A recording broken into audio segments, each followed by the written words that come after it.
Welcome to the Experts by Experience panel. My name is Pat Wright. I'm actually Family Committee Chair, so I'm honored to be here to introduce to you our four speakers for this morning. And let me say you're all very important to us speaking on this panel. After all, we wouldn't be here without you. So beginning with Dmitriy. Dmitriy Gutkovich chairs the ISPS-US Experts by Experience Committee, serves as board member for HVN, USA, and NYC Peer Workforce Coalition. And he has authored the book, Life with Voices, A Guide for Harmony, an excellent, helpful book, I will say. Next, we have Cardum Harmon Penn, MA, promotes whole person-centered program models and trainings. With this approach, those in need experience a non-pathologizing process that encourages empathetic responses and places emphasis on an integrated approach. Ronda, also known as Ro, Speight, NYCPS, is a NYCPS and CRPA certified peer specialist, working from a human rights and social justice perspective. She is passionate about implementing peer support within interdisciplinary contexts. And lastly, we have Jeanette Toledo, the chairperson for the NYC Peer Workforce Coalition, a certified peer specialist, a member of NAMI and OASAS, and was valedictorian for American Corps Peace Corps. Thank you.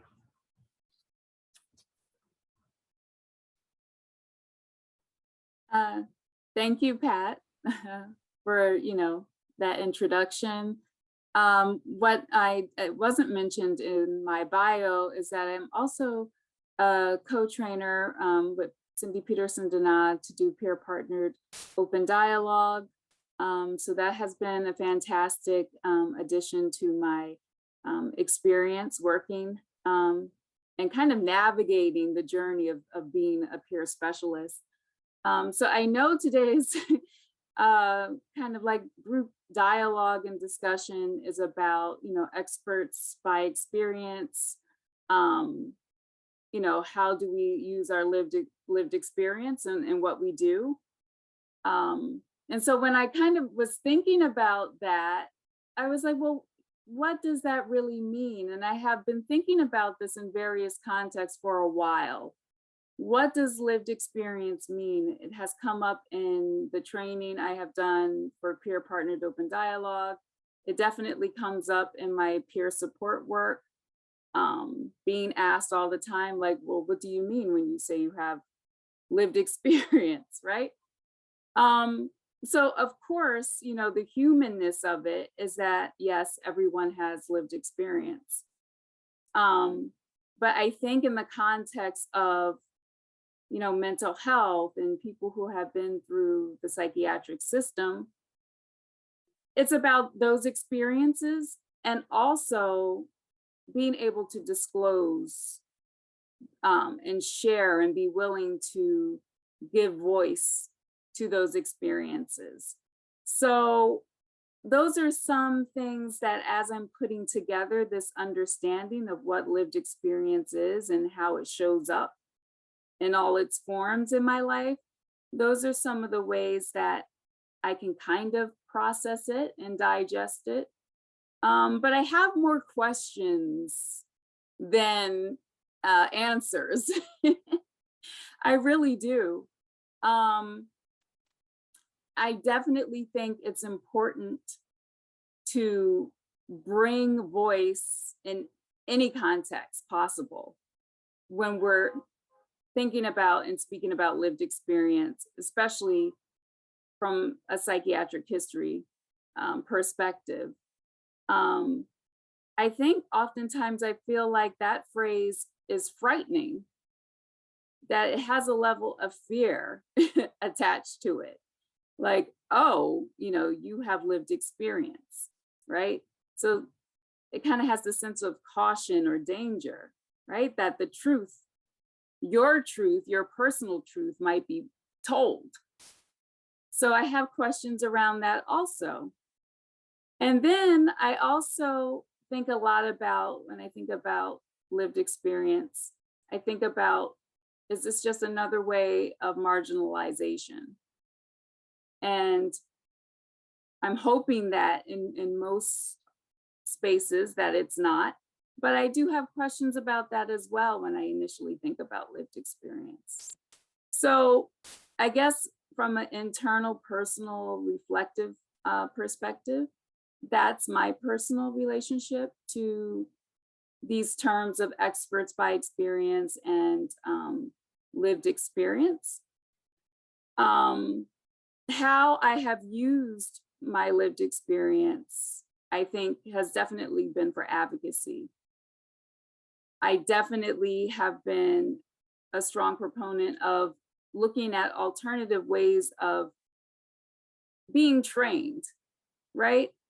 And bringing all of the voices involved and welcoming all of the voices involved and who are present in any kind of training context. So that's how I have been operationalizing my kind of like connection to lived experience. I know there's a lot of, presence these days with peers doing different work in different capacities. But my concern is that, are we going to be valued? Are we going to be honored for all of who we are, not just the labels that we're given to be in certain spaces? So I go back to this sense of like caution, right? Are we being invited into different spaces because we have something invaluable to bring to it? Or are we being invited because we have a label? And we do have that term lived experience attached to our perspective. So these are the things that I think about, and I also think about in the action, operationalizing what I'm doing. I know it's a big conversation also in dialogic training that I've done with peer partnered open dialogue, is who is being identified as having lived experience, in that context. I think there's a thought that everyone can identify with lived experience if they're willing to disclose, and hopefully it becomes a space where people do feel comfortable to disclose. So these are the things, again, that I think arise in many different contexts, and that I'm still unfolding and understanding. And I think it's very interesting for me to be a part of spaces that don't necessarily have expertise, but have a sense of wonder and interest and a little bit of uncertainty. I think that that's okay for us, those of us who do identify as having lived experience, to have healthy uncertainty. Like, it's okay. We don't have to have all the definitions and understand what everything is. I think that takes away the humanness of living. So those are just some initial thoughts that I have. And I would love to just hear from other panelists on what their views are.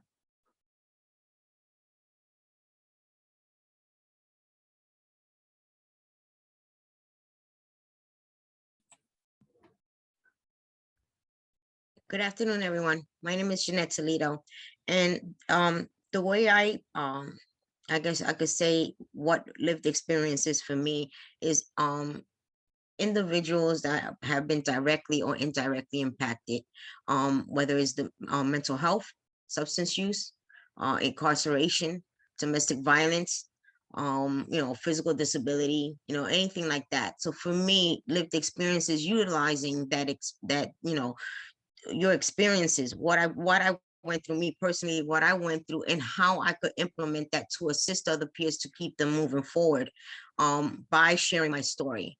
as well as implementing my trainings that in the certifications that I have received.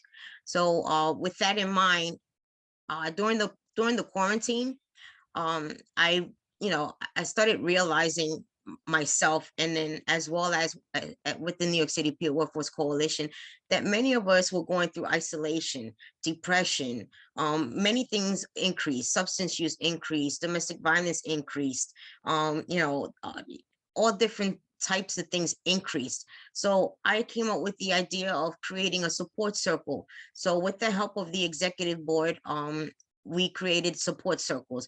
So the way I created support circles was, first of all, extremely important to stress that it must be a safe space, a safe, confidential, and brave space for peers.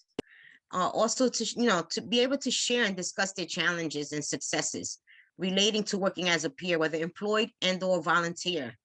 And within these support circles, you learn coping tools, distraction techniques. Collaborated, PwC has collaborated with other organizations for up-to-date information. For example, I've had guest speakers. I had someone from John Jay, also from Hostess Community College, from different professionals. I'd had them come in and speak about what they're offering, what they're doing, and so on, as well as up-to-date information on trainings. What type of training can you get? And also to utilize if you're working towards a certification or just to assist you. Webinars, scholarships for CPS, SERPA, or different types of scholarships that are available. Also, potential employment opportunities. What type of education is available out there? And most of this stuff is free because as peers, depending on the position that they're in, meaning if they just came out from the hospital, or they just completed their conviction, or have some sort of substance use, and now they're on the recovery path, we begin trying to learn things, and having these education and these scholarships, excuse me, and trainings free, it's more easily available for us. Also, the support circle, it will help the peers to make their own decisions about their life, which is something that, peers having lived experience don't normally have that flexibility. Most of the time, depending where you're at, you're told what to do. You kind of, they tell you what to do in your life, but in the support circle, the peer makes their own decisions about their life. It's a good way to make their lives better. It helps peers to stay strong and be in control. Also, within the support circle, we brainstorm, we speak, and we try to come up with ideas of what it is that the peers needs. How can they get resources? Also share the story. So a few topics that I've spoken about throughout the support circle has been HALT, hungry, angry, lonely, and tired, as well as the 5, 4, 3, 2, 1. I also, we had meditation, deep breathing. Another month we had how to change negatives to positives, and how to live a healthy lifestyle. So with that in mind, I am also on the executive board of the New York City Justice Peer Initiative, in which I utilize my incarceration history, my lived experience, with the criminal legal system. So the New York City Justice Peer Initiative began in February of 2021. So many of us that are on the executive board, we have lived experience with the criminal legal system, and we decided we want to get together to be able to support others who are ensnared within the system. As peer workers, we're guided by the principles of sharing, understanding, respect, and mutual empowerment. Like I stated, with the power of storytelling, leading by example, instilling hope and determination in those who serve, that's a way that I have been utilizing my lived experience. And then I'll let the next panelist speak. Thank you. Thanks, Jeanette. And I think Ro was wondering, correct me if I'm wrong, Ro, how other people saw the definition and the role of lived experience. And so maybe if the remaining panelists might want to address that, or maybe in the Q&A. Hello, everyone. So great to be here with so many thoughtful and authentic people sharing their story. My name is Cardum, Harmon, Penn. And as Jeanette and Ro were expressing, and to respond to Pat's request, for me, lived experience is it's more about the pursuit of mental health liberation from traditional ways of experiencing and talking about mental health. It's about creating choices and options for recovery. And that's more than likely outside of the traditional mental health system. One of these endeavors that was a bit out of the box for me was when I co-founded the Bay Area Mandala Project. And as a co-founder with Michael Cornwall and Dina Tyler and Jay Mahler and other members like Ron Unger and Judith Pence, Will Hall, Oryx Cohen, David Lukoff, Sasha DeBrule, and many others who are pioneers in the path of alternative approaches to mental wellness and re-envisioning what's referred to as psychosis.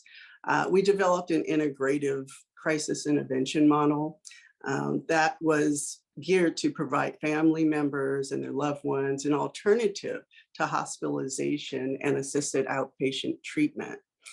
And this whole philosophy of Bay Area Mandala Project was an engagement philosophy that focused on whole person-centered wellness, resiliency, recovery, and healthy lifestyle choices. So our goal was to basically allow individuals to experience a process, as was mentioned in Pat's introduction for me, of non-pathologizing, empathetic responsiveness. And that placed a significant focus on an integrative approach. And that was for people who had been diagnosed on the mental health spectrum. So this also came from the premise that extreme states could be potentially transformative, and that psychosis could be a temporary and natural experience.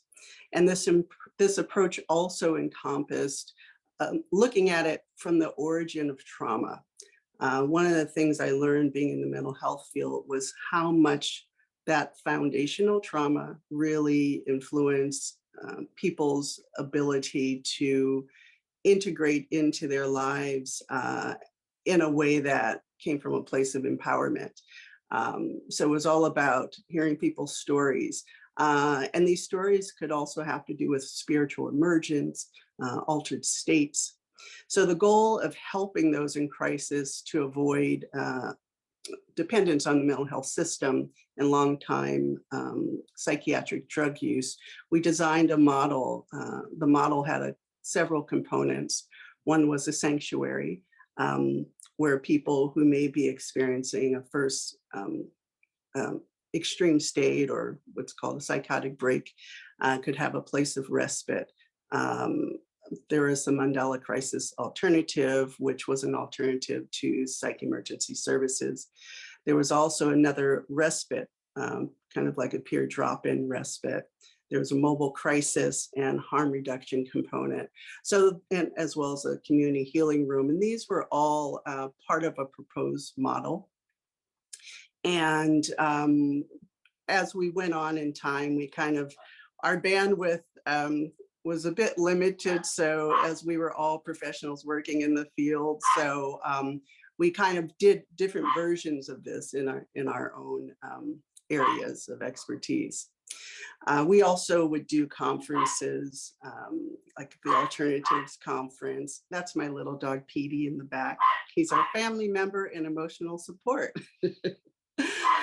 So certain workshops like being with extreme states or BEST, and that was largely led by Dr. Michael Cornwall, and making meaning in madness, based a lot on Paris Williams' book. So just to give you a little bit of my way of engaging my lived experience from an advocacy and personal empowerment perspective. And I want to show how also a little bit about how thinking outside the box can bring about systems change on the local and global level. So my next journey after a Bayer Mandala project was to become the CEO of a peer-run mental health organization called Heart and Soul. And that served San Mateo County. We subcontracted with the county's behavioral health and recovery services. So here I also introduced some of the engagement philosophy created through the Bayer Mandala project.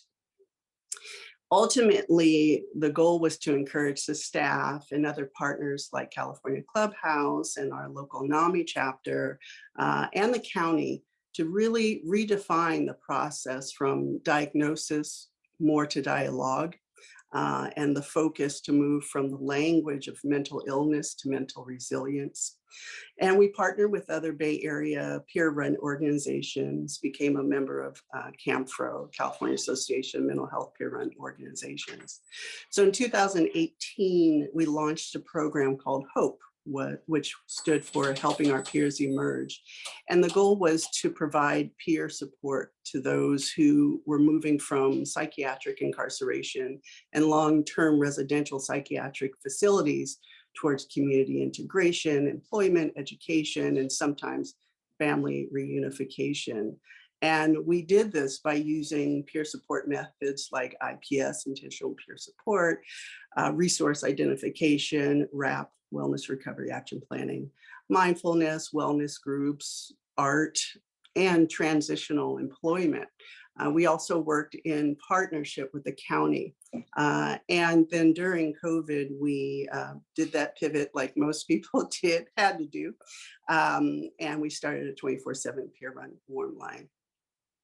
So in my current iteration, I've transitioned out of Heart and Soul, and it was a transition that was necessary for my health and wellness. I loved my work. I poured everything into it. I loved all the people there. I believed in and still do in our philosophy and approach to mental health and mental health liberation. But I found that I was a little burnt out. And so I needed to kind of pull back and restore the well, the well of my wellness. I needed to really just focus on family and health and self-care. So in my current iteration, I'm exploring approaches to healing trauma on a global level through visiting countries like Rwanda and soon South Africa. And like I said before, during my time in mental health and through my lived experience, I came to realize how prevalent trauma is to one's mental health challenges. And I also choose to focus more on, less on a biochemical origin of mental health issues and more on a desire to know someone's story from the standpoint of, hey, something happened to you, rather than what's wrong with you. So I'm working right now with an international NGO to facilitate those in the United States to have an exchange program with others in other countries to build a mutual learning environment as it relates to healing and reestablishing mental wellness.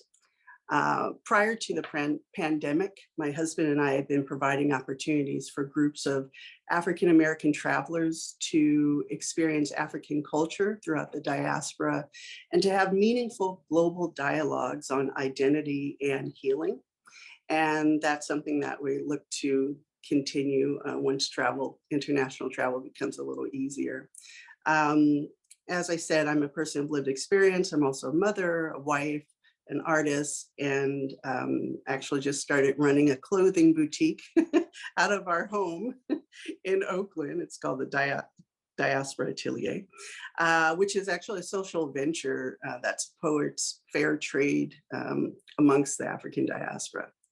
So just to sum it all up, for me, it's lived experiences about the ability to fully live in one's passions and freedom, and to advocate and to be heard, because everyone's voice matters. Thank you, Cardum. That was awesome. Oh, all the other panelists, it was awesome to hear your stories and your projects. So for those of you who don't know me, my name is Dmitry. I chair the Experts by Experience Committee for ISPS-US, also board member of HVN USA, New York City Peer Workforce Coalition, and kind of other activism roles within the Hearing Voices community. For me, lived experience comes down to two really core pillars. And the first one, pardon my phrasing, is a bit of like a common sense perspective. In the experience known as psychosis, or hearing voices, however you want to phrase it, well, we know that about 8% of adults hear voices somewhat regularly during their life. In terms of diagnoses, if you choose to believe in those labels or not, either way, only about 1% fall under those labels. Only about 1/3 of my community truly collides with the medical system on a regular basis. And for me, what that means is that there are a lot of people who hear voices and have visions or other unusual experiences that are able to maintain the lifestyle of their choosing and achieve the quality of life that is kind of more the default state for those who are a bit more neurotypical. Now, all these people, for me, obviously have something to contribute in terms of their techniques, their perspectives. How do they do it? How do they control their attention? How do they manage their belief systems? How do they not navigate hostile voices? There's so much untapped information here that would be a huge resource. Now, academics, I have a lot of love for you, especially the ones associated with ISPS-US. We're often fairly aligned on our beliefs. But in my experience, academic study is a bit linear, with people incrementally building on past abstracts, which means that these completely brand new approaches and perspectives often don't quite make it into study. And while all of you are building on each other's works moving forward, generation by generation, we as the lived experience community have to rebuild the wheel every time. We don't have that collection of knowledge, that archive of techniques to say, hey, wow, there's so much that came before me from the tens of millions of people who have been through this, hundreds of millions even. Yeah, I resonate with this strategy, let me try it. And it's really a bit of a waste. Now, I want to give some examples of what I'm talking about to kind of ground the conversation. And I'm actually going to start with something that is academic. Out in Europe, they're developing something called avatar therapy, where you program an avatar with the characters and the storyline of your voices. You talk to the avatar, and over time it de-escalates conflict and moves towards peace. It's been shown to really help people. In my experience with voice hearers, I once knew one voice hearer that his story was that the voices put devices in his walls and were getting his thoughts and sending him thoughts into his brain. The fascinating thing was that this meant he never had voices outside of his home, ever. At some point, his storyline changed that the voices hacked his phone and were able to do this now. And so he heard voices when he was in his room or by his phone. This is actually, for me, like a really fascinating story, and it reflects something broader in my community I've seen time and time again. Our experience has rules. The rules of our story with our voices defines the content of our experience, which means that we can change our storylines, change our rules, create more positive interactions, positive relationships. And we see an immediate lift in our quality of life. And it's kind of this other approach that the lived experience community has been talking about quite a lot, and so far is just starting to make more waves.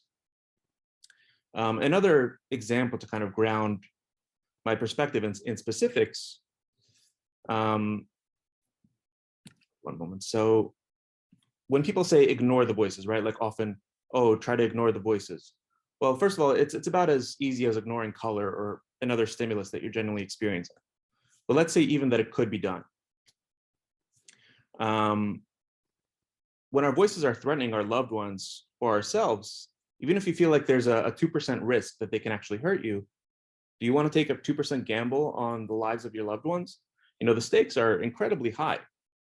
And this kind of feedback, this kind of nature of our reality, the patterns of protection, the patterns of terror that come with hearing voices, at least in my experience and the people I've talked to, it's not actually integrated in the advice given to us. You know, ignore your voices is one thing. Ignore threats against your family that you think are like 1% chance might be real. It's a very different situation to face.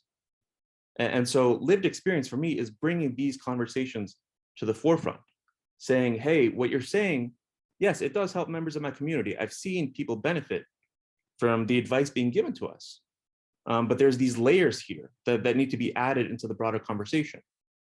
And specifically on, you know, empowerment against voices, I've seen members of my community come up with really amazing techniques. For example, there's a feedback loop where the less afraid you are of your voices, the more likely they should be from a character standpoint to prove their existence, to show up and actually put you back in fear. And if you kind of take the approach that, oh, you know, they're not taking this opportunity, even though they're motivated, you gain more and more power over them that, oh, you know, they can't hurt me. And you could ride that feedback loop. In a telepathy model, which a lot of people have as their second framework for voices, well, there exists laws, you know, that the information inside your head is private. And therefore, a voice that is attacking you is violating direct law. Because you're in a telepathy model, you could find voice allies that will be enforcers of law. And I've seen this kind of technique help a lot of people. And it's more the fact that, yes, maybe these techniques will only help some people. Maybe they need to be better documented, or however you want to phrase it. But there's still this wealth of knowledge that is fundamentally being missed. And for me, the first part of lived experience, is saying, hey, as a community, we have something to contribute. Let's be part of the conversation about us. Let's start collecting how we navigate our challenges and make it accessible for others. So that's kind of the first part. And just responding to the chat real quick. Yes, I might have misused a term, granted. My apologies for that. Certain terms I still am not completely familiar with, and apologies if that was a faux pas, as they say, to anybody else's circular experience here. But returning to the second component of what lived experience is, for me at least, people often ask, am I fighting for something? Am I fighting to make the world a better place? Am I fighting for social change? And in a large part, the answer is yes, sure. I'm trying to lift my community, trying to improve quality of life. Great, you know, everyone has their battles, or a lot of people do. But I'm also doing more than fighting, I'm defending. My very existence, by nature of my history, makes it feel as though society is, in its own way, trying to take something away from me if they learn my truth. That I am under a different kind of assault for my history, which must be hidden to prevent damage. And so it's not only about fighting to make the world a better place, it's also about standing for my right to exist in my true nature. Standing with the de facto privileges, well, that's also another term I should be more cautious about, but with the de facto benefits that I enjoyed before I had this kind of lived experience. That, you know, whereas others may take up a social cause to make the world a better place, lived experience also means defending from an active ism of social perspective that is making the world a worse place for a very large part of our society. So with that, I think we can move to a more dialogic portion of the panel and take Q&A. But just to summarize, bottom line, we have lots to offer. Maybe no one person has the same amount of formal training or study, you know, somebody that dedicated 10 years in academia or being a provider, you know, has in their specific field. But so many of us do navigate these challenges. And there's a wealth of information there that we need to be able to build upon and move forward with and make accessible to others so they have options, not only orders. And the second thing is a social justice perspective. For my lived experience, I would face significant social costs for standing in the light. And that means that there's more than just a stigma of a label. There is a discrimination of my experience. And I have to take a stand to maintain the default state that I enjoyed before this was part of my story. Cool. With that, let's do Q&A. Hi, I'm not sure if Jeanette had anything else to say. She spoke for a bit, but it wasn't for very long. Jeanette, I'm did you sorry, I want was to? not sure. I was not sure because I seen you pop up, so I thought my time was up. I mean, I could say a few more things. I did utilize what what was created at New York City Peer Workforce Coalition, the support circles, and was able to implement it in the New York City Justice Peer Initiative. Because it's extremely important for those peers, as well as for, whether they're working on or volunteering, to have that support in order to speak about what it is that they're going through. What is it that you need? So by implementing the support circles within the New York City Justice Peer Initiative, I was able to lead an action group, professional networking development and support circles, in which I am creating a guidebook for how to develop your own justice peer support circle, keeping in mind that that guide could be utilized by anyone, whatever passion they have. For example, if their passion is to have a support group for families, if their passion is to have support groups for youths, or any type of support group, you could utilize the guide. The only thing is that some of the topics will need to be changed to specifically go with the support circle that you're deciding to create.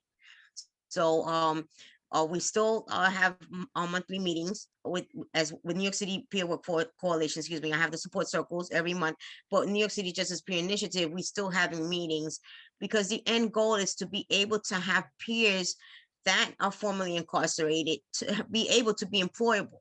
And how we're going to do that? We have 3 action groups. 1 is the certification and training. 2 is the one that I'm leading, which is developing network support, developing network and support circles. And then we're going to take those 2 action groups and implement it in the Justice Peer Center, in which that is our end goal for hopefully 2022, to be able to have a Justice Peer Center for individuals that are formerly incarcerated, to be able to get the assistance, to get the training, to get support and whatever resources is needed. And that way they will be able to, chip away at those barriers, which is employment. If you don't have employment, it's hard to get housing. You don't have any money, you can't get housing. So like that with employment, you can, with these trainings and certification, the certification is going to be an add-on. I need to say that. Whether you have a CPS or a SERPA, it will be added, or it's an add-on to. So it's not a certification by itself.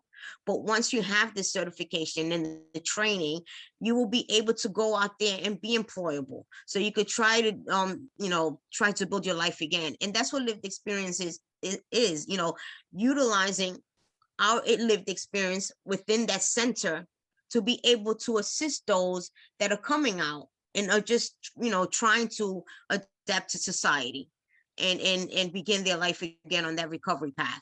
So this is what the end goal for the Justice Peer Initiative is, to have that Justice Peer Center, to be able to have peers to be employable. And then the goal of the New York City Peer Workforce Coalition is to be able to keep peers moving forward. And then how can we do that? By addressing whatever issues you're going through, brainstorming, having trainings, webinars, speaking about it, and everyone collectively, letting them know what they, because when you have lived experience, everyone's lived experience is different. But by saying this is what I went through, and then this is how I did it, that could kind of give other peers an idea.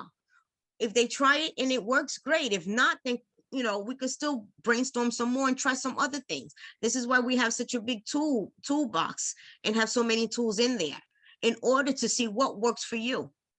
So yeah, I just wanted to speak about that a little bit. Thank you. I appreciate it. Thanks, Jeanette. Shall we do Q&A? And Hallie, do you want to? Yes, yeah, we have a lot of questions coming in. So I'm just trying to sort through some of them now. Okay, so we have Kelly asking, before I ask the question, just so you all know, please write any questions or comments that you might have in the chat, or if you feel comfortable, use the raise hand function in your toolbar at the bottom of your Zoom screen if you want to speak your question aloud to the panel. So first, I'll read a question. I'm interested in hearing more about the implicit rules in various frameworks, i.e. you mentioned telepathic framework or conviction or risk associated with ignoring threatening voices, etc. I find this helpful in understanding others' experiences. Maybe I'll take first jab at that.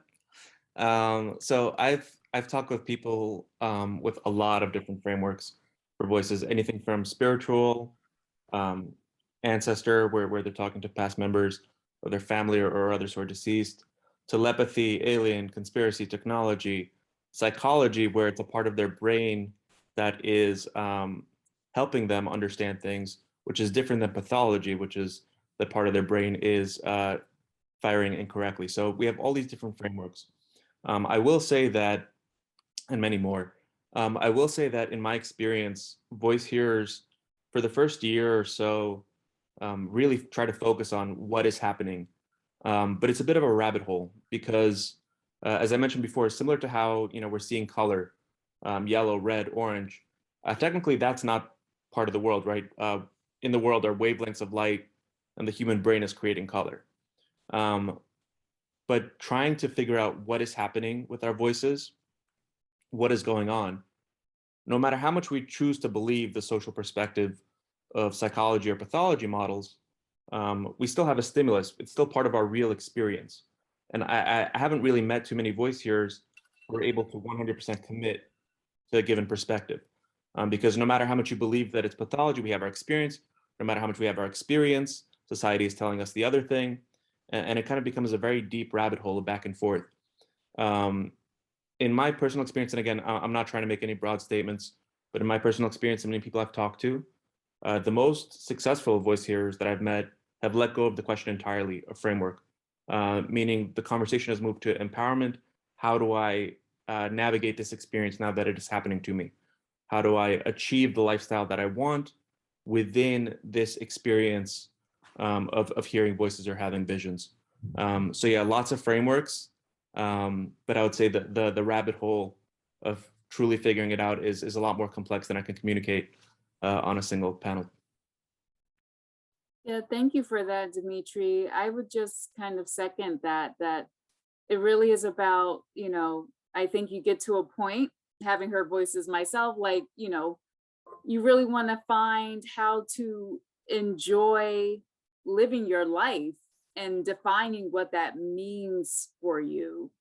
And then getting reconnected from a dialogic perspective, being reconnected to your social network, not just being siloed by yourself. Because again, I think that has come up in many different contexts during this conference.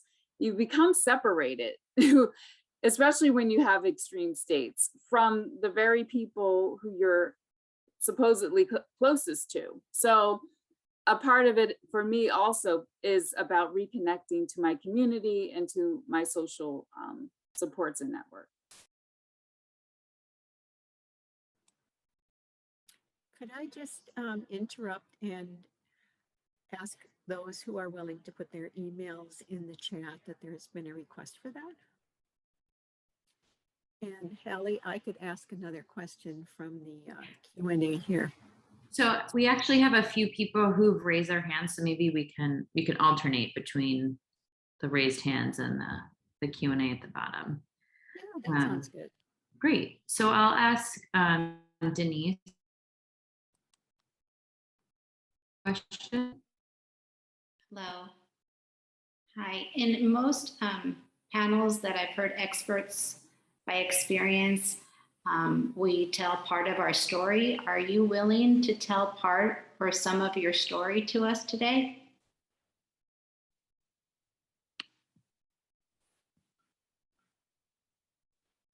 I'm willing to share a little bit about my story. I attempted suicide because it goes with one of the questions that was there. Once you come out of a mental institution, how do you get yourself back on, I guess, on track? I attempted suicide. Due to I was misdiagnosed. I had 2 misdiagnoses, and the medication had caused me to have epileptic seizures. Once I had those 2 diagnoses, no one took me seriously because now I don't know what I'm talking about because I had mental health issues.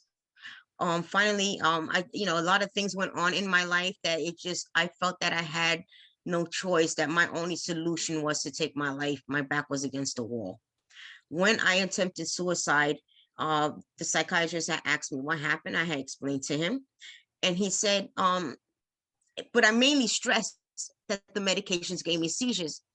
I was considered what they call non-compliant because that's the title that they gave me because I refused to take medication. Now, the medications that I was on was never going to work for me because I was misdiagnosed. My issue was more trauma than anything else. And how can I was diagnosed with bipolar and schizoaffective disorder due to my trauma, my cultural belief, and my religious belief. So finally, the psychiatrist decided to speak to me. He had several conversations with me. So he stated, I am not going to put you on medication. I'm just going to keep you here for a couple of days and observe, just for observation. Before I left, he said, you just need therapy. You don't need medication. So he had gave me a date, which is, I think, 2 days before I left. I think I left on a Friday. Within those 2 days, I decided that I could not have left that hospital without a plan. So my plan was to really look at myself and see what I needed to do for me. I had to fight for myself. Part of the attempted suicide was that my child was taken away at childbirth. So I was going to fight for my daughter. But not only that, I'm going to fight for those that feel that their back is against the wall. I want to be the voice for the voiceless. I want to be that example to say, this is what happened to me, but here I am, and this is what I did. You could either use some of the things that I did or not. After I came out, since I had that plan, I went to NAMI. I took just about every course that I could take. I was accepted to Howie the Harp. I became a certified peer specialist. I also did a AmeriCorps peer course for 10 months, in which I utilized my lived experience to be able to assist individuals that needed housing, had substance use, were formerly incarcerated, in order to try to guide them on that recovery path. Now I am full-time at St. Francis College. My major is criminal justice and my minor is psychology. I also got accepted to Columbia University Beyond the Bars. So with that in mind, although I attempted suicide, I had to have a plan before I left that hospital. That's how I was able to utilize my lived experience and go on that recovery path, keeping in mind that I'm going to be here not only for myself, I'm going to be here for others and to help them. So I hope that kind of helped and clear some things. Thank you, Thanks, Jeanette. Jeanette. I'd like to share briefly, if I could, about my lived experience journey.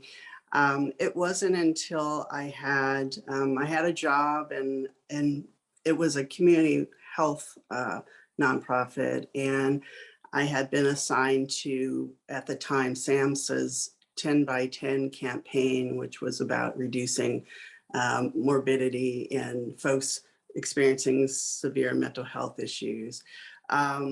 So I went to a conference, and every time I went in to hear someone sharing their story, my body would tighten up and I'd start crying. I had to keep leaving each session, and I couldn't understand what was happening to me. And then when I realized it was because I had a story inside of me that I had not been sharing and didn't think it was necessary to share.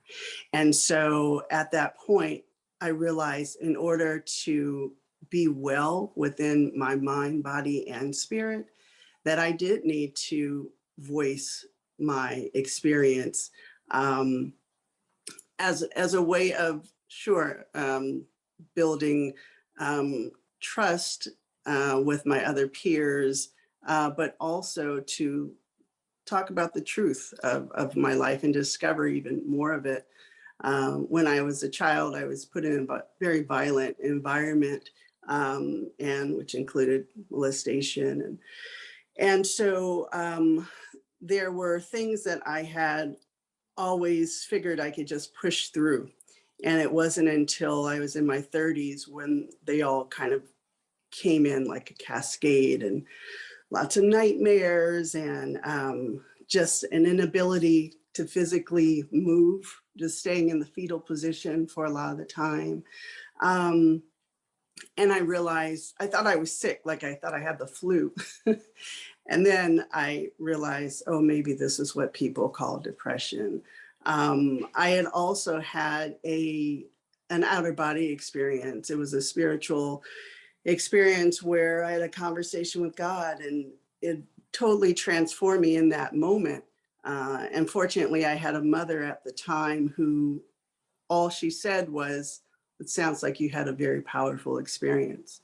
You know, she didn't tell me I was delusional. She didn't take me to, check me into psych emergency services and or suggest medication. Even though I had stopped wanting to eat, I felt like I didn't have anything to talk to anyone else about, that no one else would get where I was coming from. And then I found a community, and that's kind of how the Bay Area Mandala Project came to be, from other people who had out-of-body experience, altered states. So that really helped to shape, inform who I am today, as someone to just speak my truth and know that that's a badge of courage and honor. And that's how I see everyone who has a story to tell and tells it. It's coming from a place of bravery and compassion and love and fierceness. And that's what stories are for me. Thanks so much, Cardum. Does either, I don't want to cut off Dmitry or Ro, if you want to share more about your story. We do I just have think that if we questions. went through our stories, that in itself could take an hour. And it was amazing, beautiful to hear from Jeanette and Cardum. I'm so glad you shared. I want to, at least from my side, and maybe Ro, you'd agree, give space for the other questions and be mindful of the time. Yes, yes. Sounds good. Yes, the panel is not long enough. Okay, I have a question here. Lived experience transcends cultures and races as it involves all peoples of many races. My question, how can I best bring identity prejudice of lived experience among those who identify as a white, in parentheses, visual identity, into the dialogues of education on racism? I find my voice gets lost, although I am Métis Cree and also white, but simply pass as an older white woman, which cancels awareness of my need to bring voice to this perspective. I see this at my Canadian university also.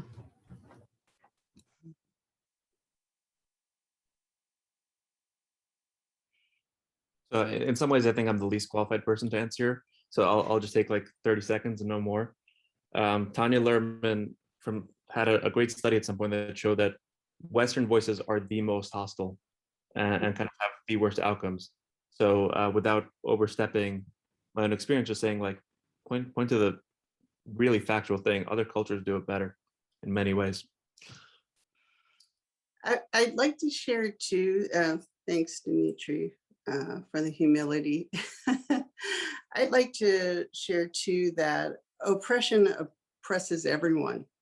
You know, trauma exists on both sides, whether someone is considered privileged or underprivileged. The oppression is the same. Now, the effects of it are different. They show up different in our society.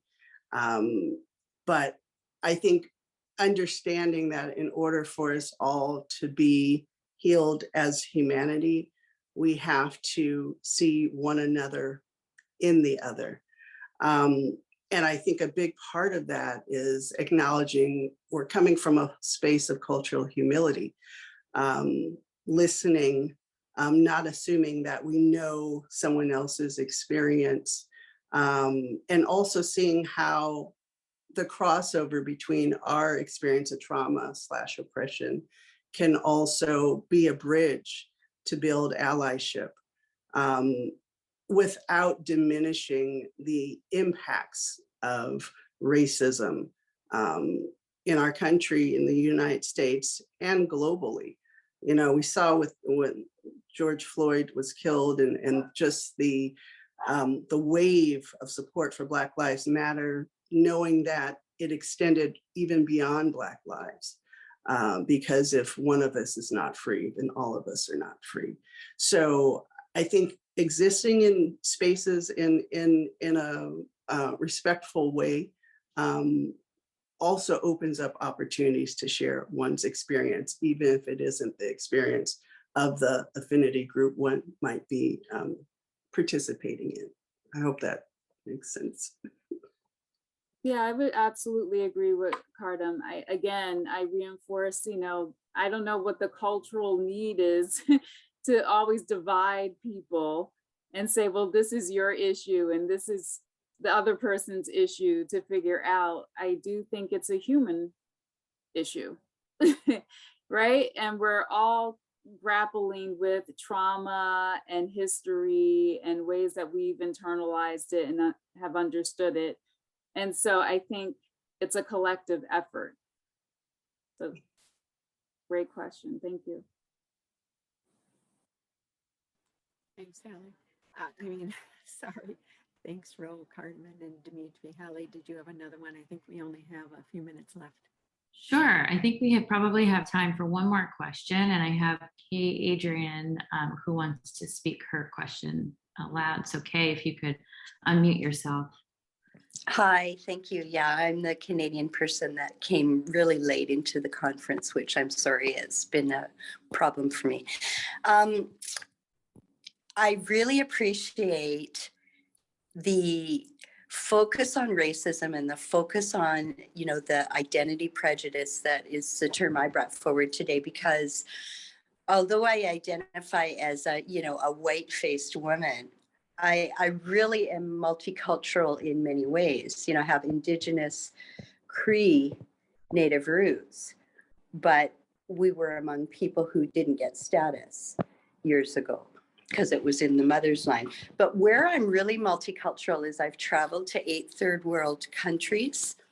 And what I've learned from really wanting to know about how people live, what they value, and what their beliefs are, the thing that held them together, which is what is holding Black Lives Matter together, which is holding the Indigenous peoples together, is the valuing of community and culture, to stand together and stand strong together as a unit.